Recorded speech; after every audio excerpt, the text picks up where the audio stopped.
apa yang di dalam pertanyaan penelitian, maka rencana pembahasan ini ada tiga pembahasan utama. Yang pertama tentang persepsi tentang kepemimpinan perempuan dalam agama di Indonesia dan Belanda. Yang kedua, analisis bentuk resistensi dan penerimaan kepemimpinan perempuan dalam agama di dua negara tersebut. Dan yang ketiga, argumen yang digunakan masyarakat terkait dengan penolakan atau penerimaan kepemimpinan perempuan dalam agama di dua negara tersebut.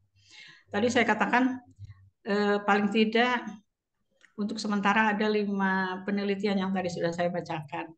Dari 5 penelitian itu sangat eh, memperkaya memperkaya apa yang akan kami lakukan tentang bagaimana peran perempuan dalam pemimpin keagamaan di dua negara itu. Hanya ada beda dengan penelitian yang lalu itu. Pertama, novelty-nya. Penelitian ini akan mengeksplorasi resistensi dan penolakan dan penerimaan kepemimpinan agama perempuan berdasarkan faktor sosial, kultural, dan teologikal di dua negara tersebut. Yang ini belum dilakukan oleh penelitian-penelitian yang lalu. Kemudian yang kedua, menganalisis faktor yang memperlemah dan memperkuat kepemimpinan agama perempuan. Dan yang ketiga, menganalisis argumen agama yang digunakan masyarakat muslim kontemporer terkait penolakan dan penerimaan kepemimpinan agama perempuan di dua negara tersebut. Tiga novelty ini yang membedakan dari penelitian-penelitian sebelumnya yang tadi sudah saya sampaikan. Kemudian nanti hasil dan simpulan kira-kira ada tiga lagi. Pertama, bagaimana konsep kepemimpinan perempuan dalam agama yang dipersepsi oleh masyarakat muslim kontemporer di Indonesia dan Belanda. Yang kedua, bentuk penolakan dan penerimaan kepemimpinan perempuan dalam agama berdasarkan argumen teologis dan sosial budaya di dua negara. Dan yang ketiga, argumen agama yang digunakan oleh masyarakat muslim kontemporer terkait dengan penolakan atau penerimaan kepemimpinan agama perempuan di negara tersebut. Sekian, terima kasih. Oke, terima kasih Prof. Eti Nurhayati. Saya kira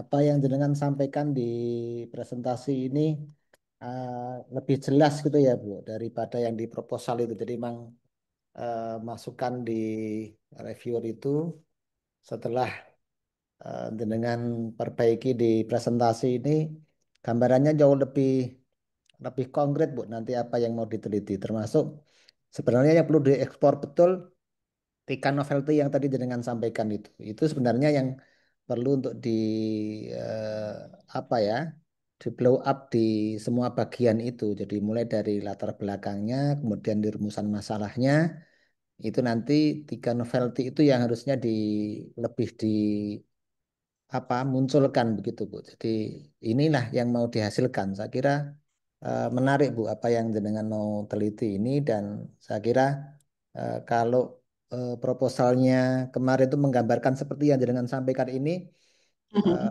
luar biasa sebenarnya Bu.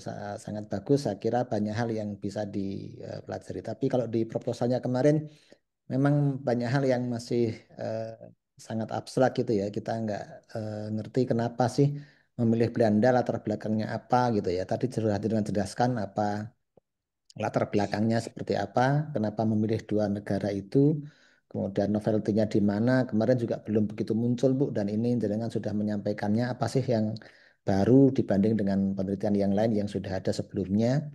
Saya kira itu Bu, saya tidak banyak masukan tetapi ke teknis saja Bu, karena masukan yang ada di review itu sudah dengan tidak lanjuti di presentasi ini. Saya kira sudah lebih jelas arahnya. Iya. Mungkin yang perlu diperbaiki eh, membuat RAB-nya match dengan metode yang jenengan sampaikan, Bu. Hmm. Jadi jenengan bisa cek aja nanti RAB karena RAB itu kan bagaimana penelitian ini nanti outputnya sesuai dengan yang dijanjikan, outcome-nya sesuai dengan yang dijanjikan menggunakan dana yang diajukan kan begitu. Ini budgetnya 86 juta 100 ribu gitu Ibu ya. Eh, Budget yang diajukan di RAB-nya segitu ya Bu ya, Ya. kalau tidak salah gitu. Dan nanti perlu untuk disesuaikan RAB-nya karena di RAB-nya banyak hal yang mungkin kurang pas. Misalnya dengan menganggarkan jurnal Scopus itu di harganya 15 juta tetapi di total akhirnya 20 juta. Saya nggak tahu nih yang benar 15 jutanya atau 20 juta. Tetapi pengalaman saya Bu, ketika penelitian seperti ini kalau kita menganggarkan sejak dari awal tuh jurnal itu belum tentu di tahun itu kan belum tentu terbit gitu ya. Dan itu oleh BPK misalnya itu ditagih tahun itu juga. Hmm. Dan itu akan susah dibuktikan. Nanti akan jadi temuan, Bu. Oh Pengalaman gitu. saya yang menganggarkan jurnal Scopus di RAB-nya itu nanti eh, ada kemungkinan jadi temuan gitu ya. Oh gitu ya. Mau output nanti berbasis outcome ataupun tidak, itu kadang-kadang BPK tidak mau tahu. Kasus yang kami tangani dulu ini Bu, di antaranya. Hmm. Iya, iya, Apalagi Pak. nanti ada bagusnya diperbesar di translate, di proofread, kemudian di poin-poin yang lain dengan sesuaikan. Uang hariannya juga mungkin bisa dicek Bu kalau di sana dan di sini kayaknya kan beda tuh. Mungkin diperbesar di sana. Kemudian yang coba jangan mohon ditampilkan di metodenya Bu, metode penelitiannya. Di PPT ada nggak Bu? Nah ini dia. Nah, langkah-langkah ini yang mungkin perlu disesuaikan dengan RAB ya, Bu ya. Jadi wawancara semi terstruktur dengan FGD. Berarti nanti ada anggaran untuk FGD di situ. Ya, Kemudian wawancara itu nanti mungkin perlu diperjelas di situ purposif itu kriterianya apa dengan sampaikan kenapa itu dipilih gitu ya. Kemudian sejak dari awal mungkin sudah ditentukan itu indikatornya apa untuk purposive samplingnya itu. Kemudian di situ ada pengumpulan data ya, pengumpulan datanya nanti dengan wawancara di sana Bu ya. ya. Eh, itu yang cuma nanti kalau ada pertanyaan bukankah bisa dilakukan dengan daring itu nanti gimana Bu dengan jawabnya Bu? Eh, kalau kalau pergi ke sana pasti itu ya. Eh, Hmm. dan kemudian wawancara ya sedapatnya artinya makanya kemudian kami lakukan purposif. Kami menentukan maksimal tuh 10 orang gitu untuk purposifnya di sana. Kalau di Indonesia mungkin lebih banyak lagi. Kemudian kami rencanakan itu di Amsterdam dan Rotterdam eh, itunya mengumpul datanya. Kemudian nanti dilanjut dengan ya daring itu, baik untuk wawancara yang lebih dalamnya, deep interviewnya maupun nanti untuk FGD-nya. Nah, mungkin langkah-langkah itu nanti yang dengan breakdown di RAB-nya Bu supaya lebih jelas bahwasanya di Belanda itu kemana, kemudian itu dalam rangka apa. Kemudian di Indonesianya itu ada eh, wawancara kemana saja dan untuk mengumpulkan data yang terkait dengan apa. Siapa saja yang akan diwawancara itu mungkin breakdown di RAB-nya agak lebih konkret nanti supaya eh, teknis nanti karena rata-rata pemeriksaan itu akan menyesuaikan antara metode dengan RAB. Apakah tercover apa enggak tuh. Kemudian eh, rasional apa tidak gitu ya. Bisa dipertanggungjawabkan apa tidak begitu. Baik. Saya yang agak teknis itu. Nanti Ya, outputnya apa Bu ini nanti? Outcome-nya jurnal Scopus Sinta satu gitu ya. iya, Dan itu kalau sudah sudah bisa memperkirakan atau mereka-reka yang mau dituju jurnalnya Bu. belum, Oh, belum belum. kami nunggu nunggu ini dulu sampai lolos gitu ya dari nominasi. Kalau sudah lolos, kami akan bergerak cepat gitu. Oke, oke. Karena kalau rata-rata jurnal di Indonesia, apalagi yang terkait dengan hukum Islam, Islam masih budgetnya masih di bawah 10 kayaknya, masih di bawah itu, Itu sepertinya. kalau seperti yang tadi temuan BPK itu berarti nggak perlu dialokasikan untuk jurnal atau bagaimana? Baiknya begitu, Bu. Sebaiknya Hmm. tidak dialokasikan untuk itu. Walaupun nanti ada pengeluaran di situ, tetapi biasanya pengeluaran kan akan muncul di tahun berikutnya, ketika mau terbit gitu. Kalau bukti submit aja nggak cukup. Tidak cukup, dia mintanya bukti transfer. Oh, gitu. Itu pengalaman saya beberapa kali seperti itu, Bu. Oke. Ya. Oke. Eh, Beberapa kali. Karena sebelumnya ada tuh sebelumnya tuh kami bukti judul. LOA itu pun tidak bisa diterima oleh BPK itu. Hanya Oh, gitu. khawatir di situ nanti jangan mengembalikan gitu saja. Hmm. Baik, Pak. Terima kasih. Oke. Oke, terima kasih Bu Eti. Semoga Eh, sukses. sebentar saya tanya. Oke, oke. Itu tadinya saya memang ininya ke imam ya. Di Mm-mm. awal itu apa proposal saya imam karena saya di Belanda itu kemudian nemukan Wermut Bunder.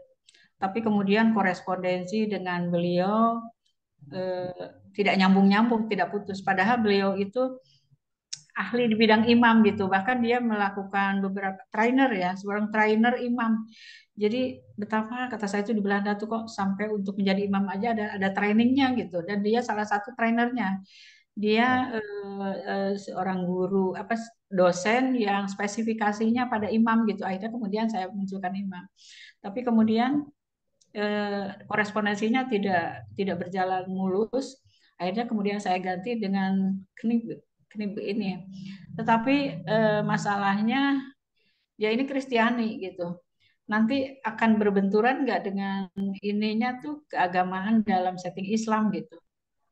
mm. Kalau yang Kalau pertama itu beda, memang pakar pakar imam gitu ya Pak, bukan pakar imam gitu. Ternyata di sana ada pengetahuannya tersendiri, ada training yang sendiri tentang imam gitu. Imam oke. dalam pengertian yang itu, yang kubro itu, yang lebih diperluas gitu. Ada trainingnya, di antaranya misalnya ketika melakukan training imam di masjid itu sampai pada manajerialnya, bagaimana manajemen dan administrasinya. Nah, Oke. dia Islam, tetapi yang ini yang saya mau berkolaborasi itu dia Kristiani. Oke.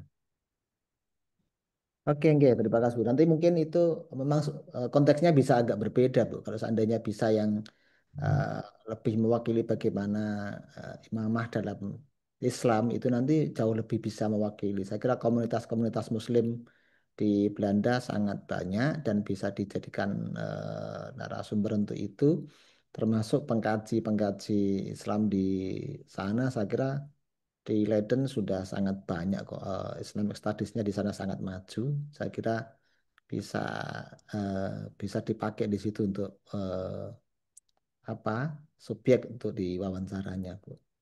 Iya, iya, baik. Oke, oke, Ya, terima terima kasih. kasih Bu Ati. Sehat selalu, Sama-sama. sukses nggih. Terima kasih. Jazakumullah. Oke, terima kasih Bu Prof Eti nggih. Lanjut kangge berikutnya Prof Nasir niki presentator Prof Abdul Aziz nggih. Prof Monggo Abdul Mas. Aziz. Ya, Prof Abdul Aziz. Oke, baik. Terima kasih. Assalamualaikum warahmatullahi wabarakatuh. Assalamualaikum warahmatullahi wabarakatuh. Prof. Nasir yang saya hormati dan mudah-mudahan dimuliakan Allah Subhanahu wa taala. Salam Hmm. kenal nih dari UIN Cirebon bersama teman-teman ini. Mohon maaf ini baru nyampe dari di Hotel Tangerang. Kebetulan Nggih. ya diminta untuk eh, apa perval Kemenag Pusat. Nah, Masya Alhamdulillah Allah. baru baru nyampe, mohon maaf nih barangkali sedarinya dengan Prof Sugianto, kebetulan beliau juga di Kemenak Pusat ya. Jadi ya sudah, junior aja yang ngalah lah untuk mempresentasikan ini. Tapi dua-duanya alhamdulillah sudah siap.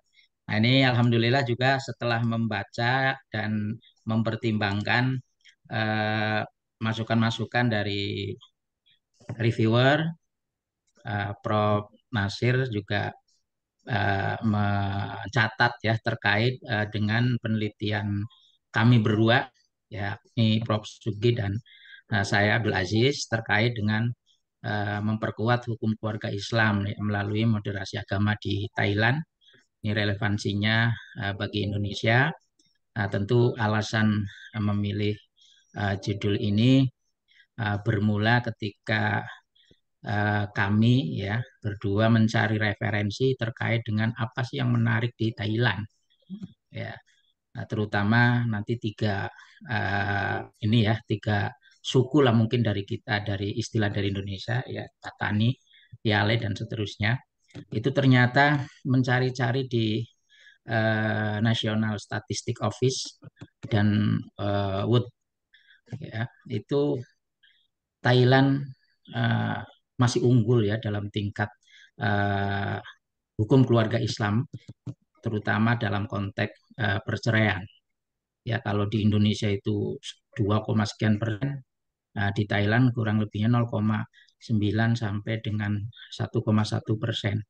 Apalagi kemudian di Vietnam lebih sedikit lagi, itu 0,2% ya. Artinya memang berkenaan dengan hukum keluarga Islam, itu tentu perlu kita mencoba untuk mengkomparasikan ya dengan konteks moderasi beragama, bagaimana kemudian di Indonesia yang mayoritas Muslim ya dibanding dengan Thailand yang minoritas Muslimnya.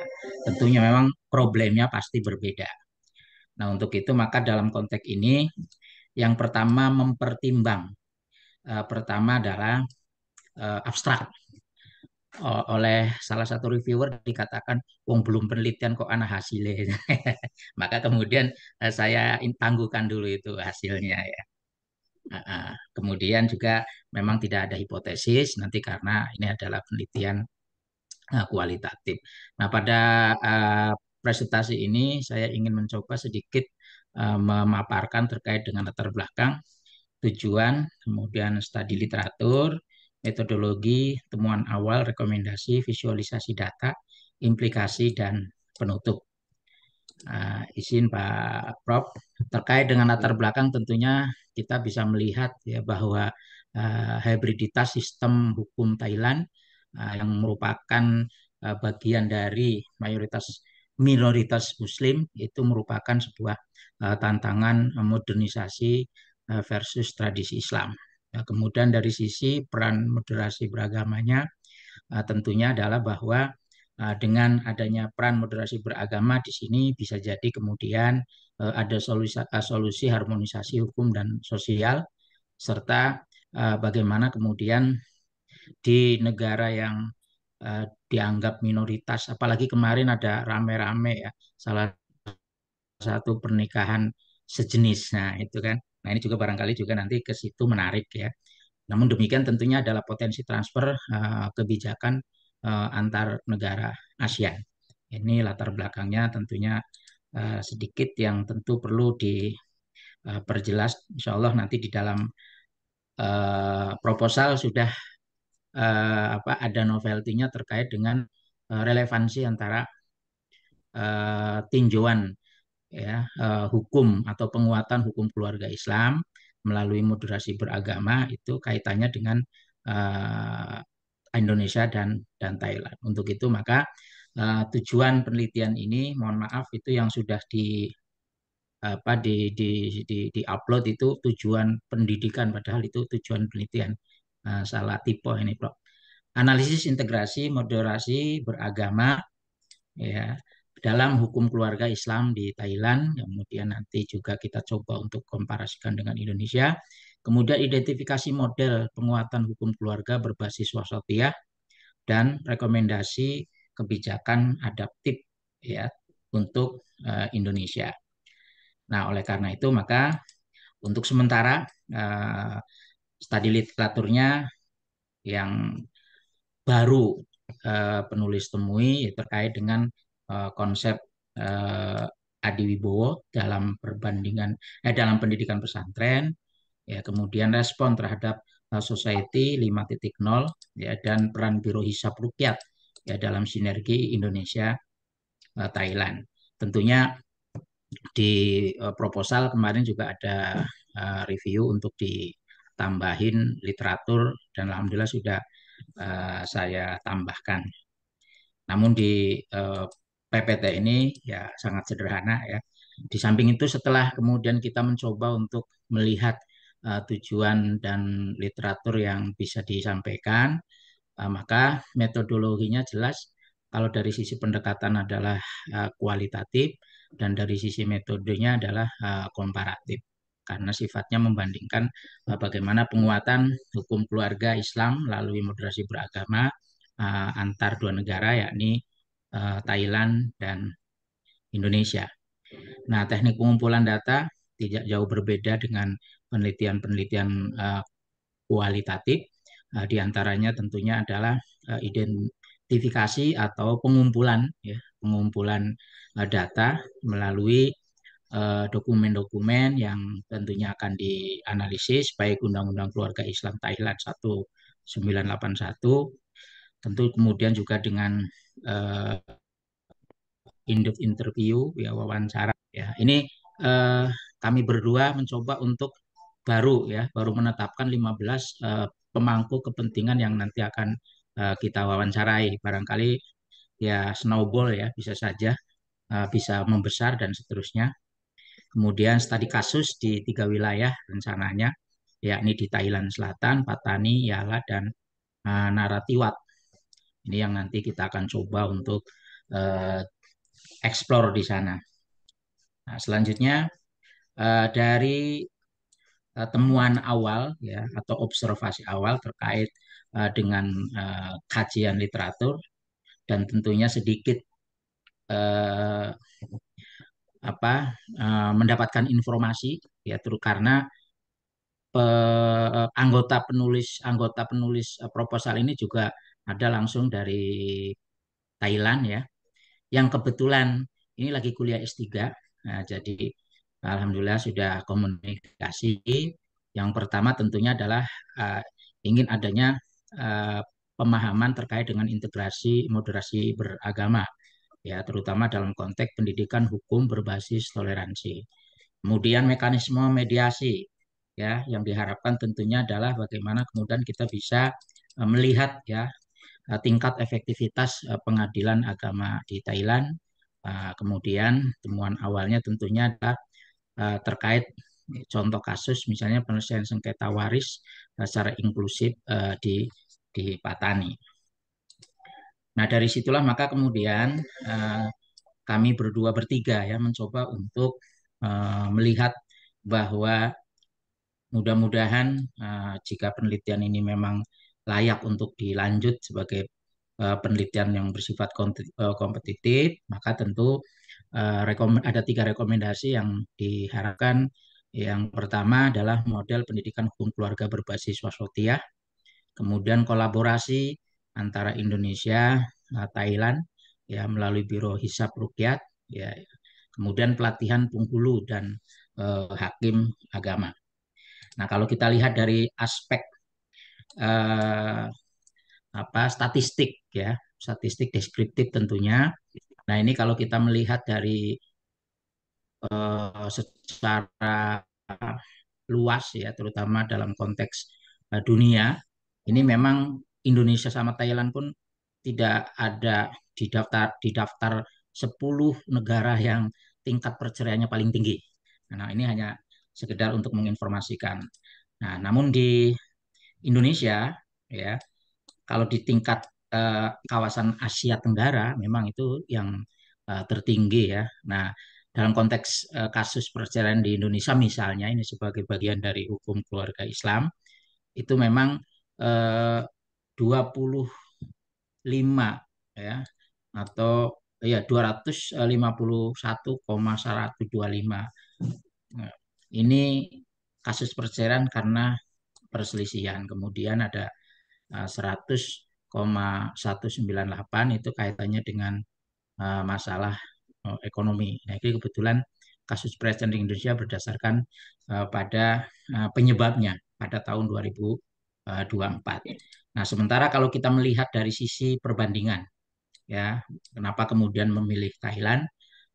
Karena tentu di Thailand ada yang menarik, ya, bahkan setiap ada penelitian yang berkaitan dengan eh, Islam, hukum Islam dan seterusnya, pendidikan Islam dan sebagainya itu Thailand ya, seperti yang tadi disebutkan ya. Indonesia dalam tabel perbandingan angka perceraian per 1.000 orang negara ASEAN itu terlihat masih tinggi ya, 1,6% ya, data tahun 2023 termasuk yang tertinggi di Asia Tenggara.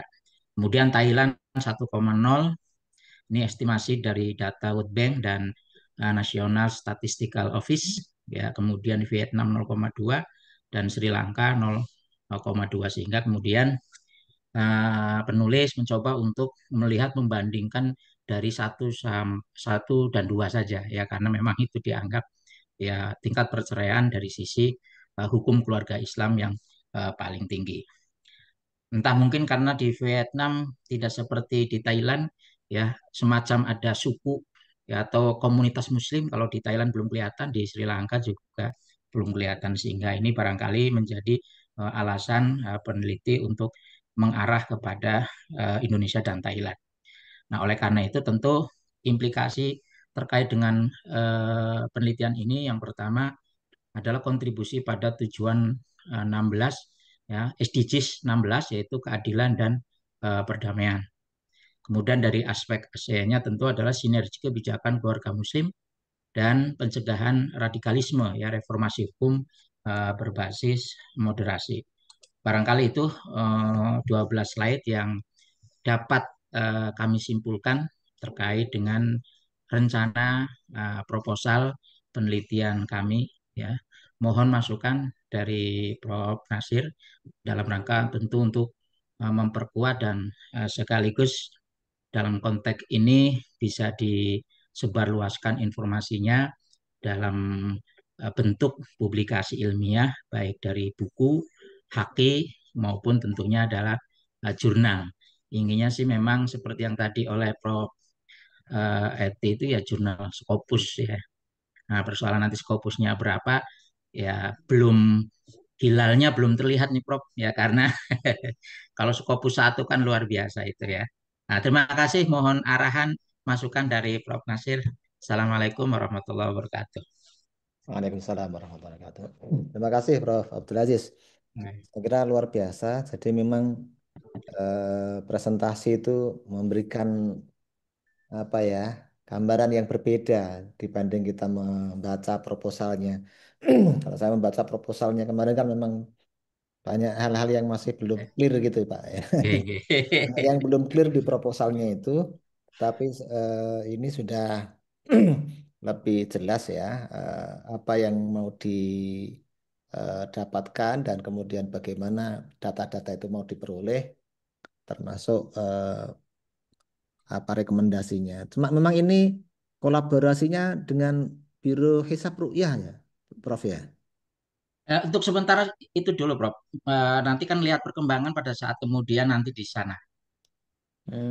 Tidak ada yang lebih spesifik atau lebih khas dengan hukum keluarga Islam atau dengan anunya.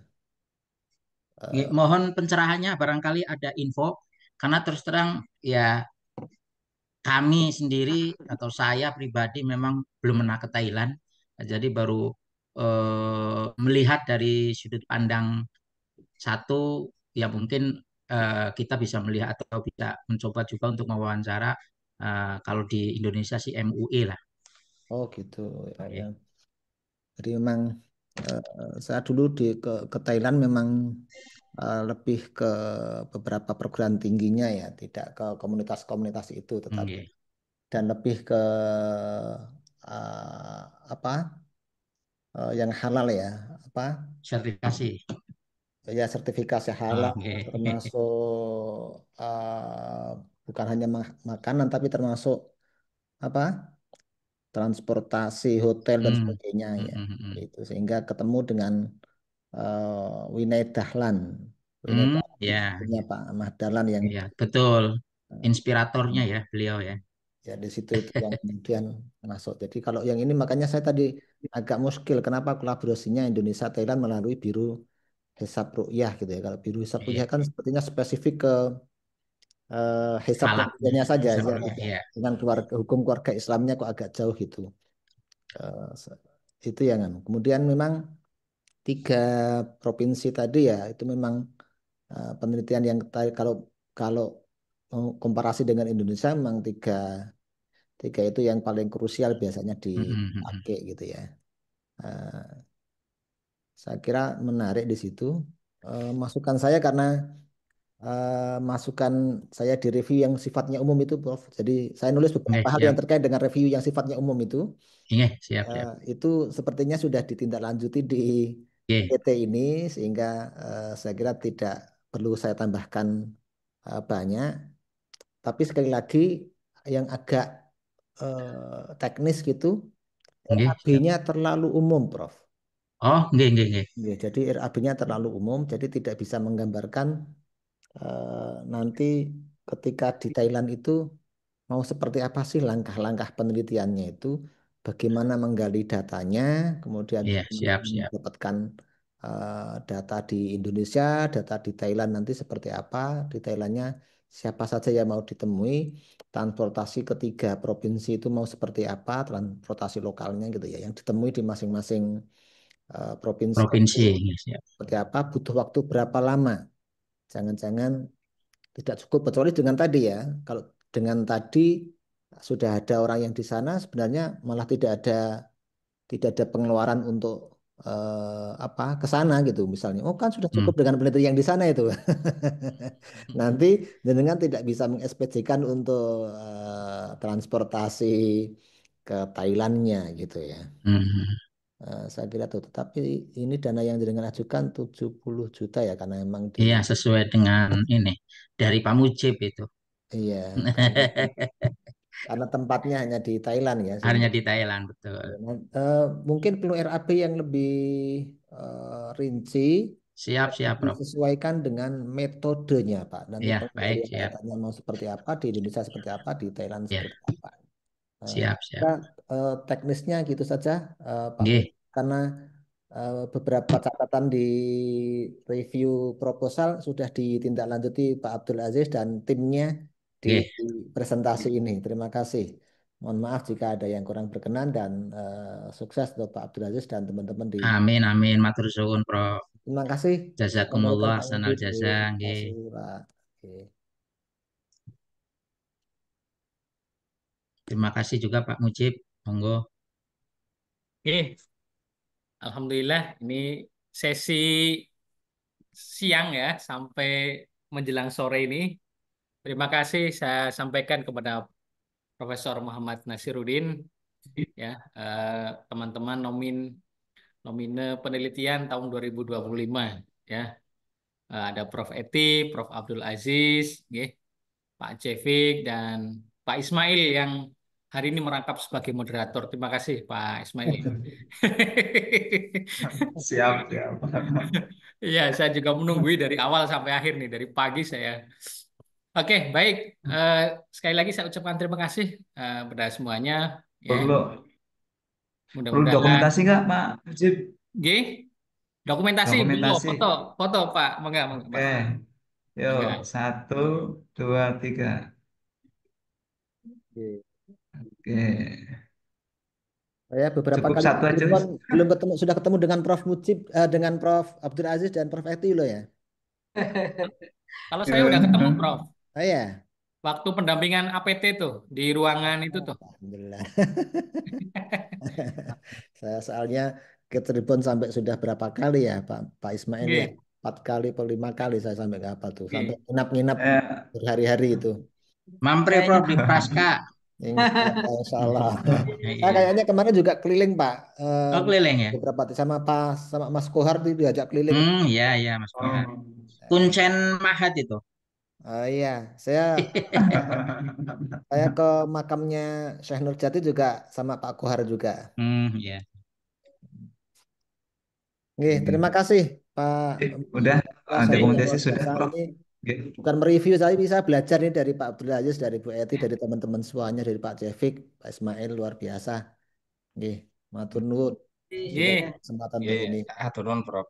nuwun, Prof. Nggih, saya pamit nggih, matur Nggih. nuwun. Nggih, Sami-sami.